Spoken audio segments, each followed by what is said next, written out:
right in there.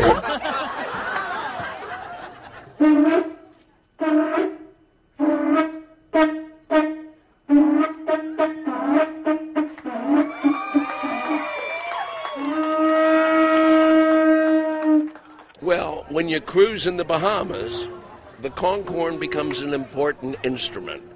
That's the way you greet other boaters when you come into a harbor. And at sunset, you blow the conch horn to salute the setting sun. You don't have to blow hard. You just have to keep your lips vibrating. Calm right down. You're taking all my trouble.